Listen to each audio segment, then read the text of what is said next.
What up, nigga? I'm the nation, so we got it. Hi everyone, welcome back to my channel. My name is Ashmita and I hope you all are doing well. And yes, finally after taking my own sweet time to finish this K-drama, I am here with the review. Really not review, it's basically that I want to talk about certain aspects of this drama. So the drama that I'm talking about is Imitation, and why I wanted to talk about this particular show is because it's based on the world of K-pop idols. That's the basis of this entire drama. What they go through, the training process, the interview processes, the debut process, their dating life, and all of that, crazy fans and all of that. There's so many aspects that I definitely wanted to discuss. I wouldn't say that this is the best show that I've ever watched, but I thought it was relevant, and this is a positive step towards making us understand as audience that what probably goes on into the lives of K-pop idols. Now, from what I know, this show got mixed response and was rated quite low, and I agree that this is not a perfect show by any means. The writing is not nuanced at all, and there are a lot of things that have been just brushed on the surface level, but I still think it is quite important. Why? Firstly, because K-pop is taking over the world, there is no denying it, and we are pretty much aware what the trainees are put through before their debut. In fact, we also see so many things that they have to go through after their debut. So this video is not really like a review thing. I will brush onto the various aspects like how the writing was and how the acting was, but particularly here in this video, I wanted to address a couple of things that the show did, and I think that was a really good step. Number one is dating. This drama shows us that yes, idols can have a dating life, and they probably do have a dating life. I mean, it's not rocket science, right? I mean, these idols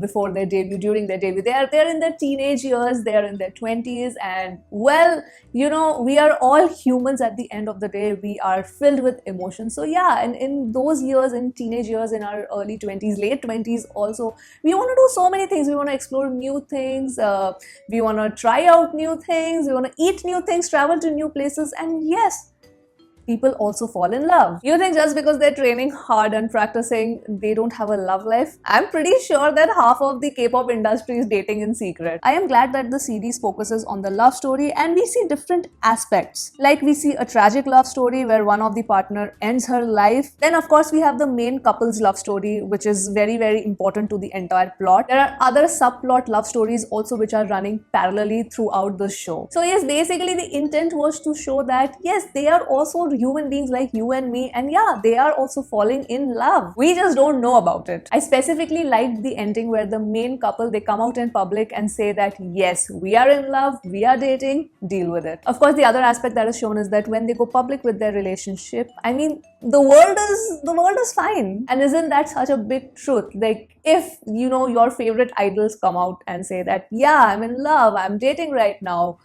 it's not going to affect your life, it's not going to affect my life. So yeah, the world will be fine. Second thing that was highlighted in the show, which I liked, was the very, very serious topic of idol taking their own lives due to pressure. Here, the character of Annie commits this act because she was getting harassed even before her debut, and she sought no way out. Now, this topic is really, really sensitive and extremely triggering. So I'm really glad that they pointed this out, but it has still been treated at a very surface level. Like I said previously, that the writing is overall at a very, very surface level. Like, they really don't go deep, or it's not very nuanced at all.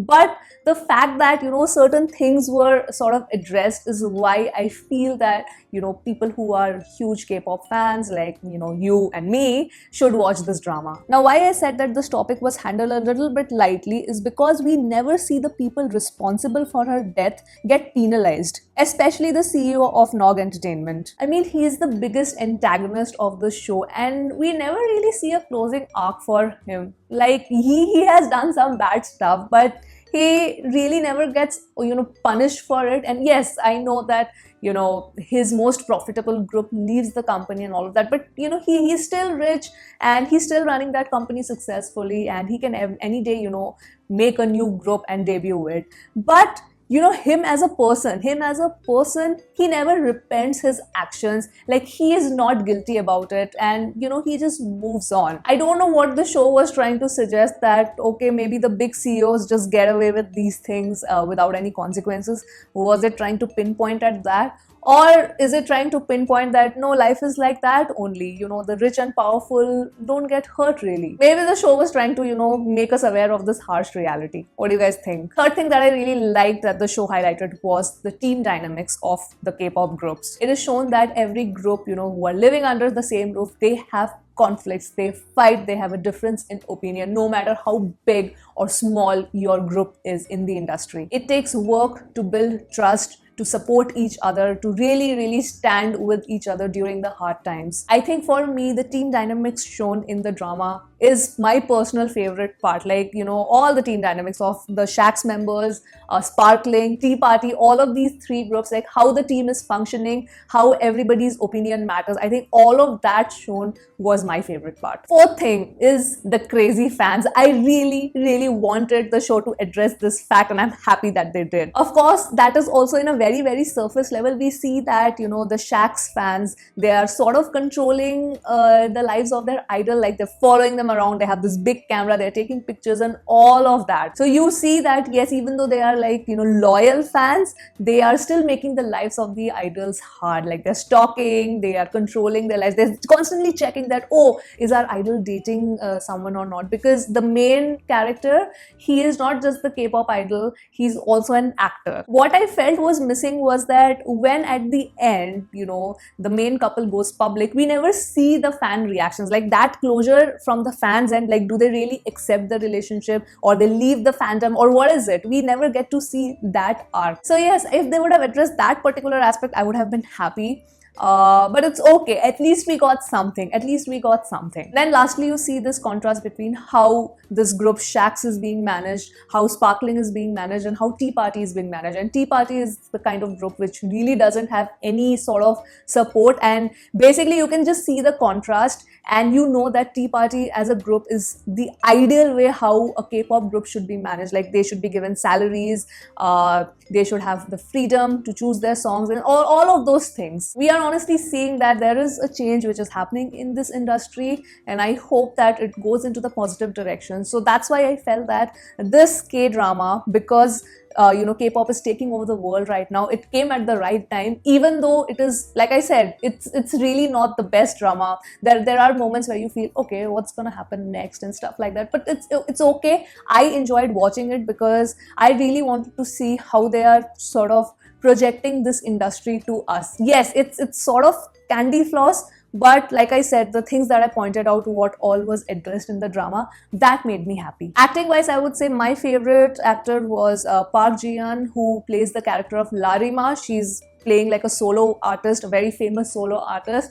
I think her entire story arc was just so fabulously shown. Her acting was amazing. Overall, I really loved her plot. The rest of the lead cast, like Jisoo, Jungyoung, they were also very good. But I think for me, Jaehyun was the best. Also, I specifically want to mention Jungho and Yuri's comic timing. Like, their scenes were probably, some of my absolute favorite moments in the entire drama. Their comic timing is great. Their entire friendship and bonding shown was just fabulous. Overall, writing wise, treatment wise, like I said, it is a bit too candy floss. I wish they would have gone a little bit more realistic, but it's okay. Points for effort. Like I said, there are more relevant things that were addressed which I was happy about, so I'm okay with that. I'm okay to let go of like the surface level writing, if I should put it that way. I feel overall from my end, I would recommend you to watch this drama. It is streaming on the Viki app, and at least K-pop fans, hardcore K-pop fans should definitely watch this, and because they'll be able to relate, they'll be able to enjoy it more. So yes, that was me talking about the K-drama Imitation. If you have watched it, I definitely want to know your thoughts. Please write them down in the comments below, and I will be ending this video here. Hope you guys enjoyed this quick review. I don't know if I should say review, maybe my thoughts and opinions of the song. Chalo, call it review only. So yes, I will be ending the video here, and I will see you soon on my next video. Bye.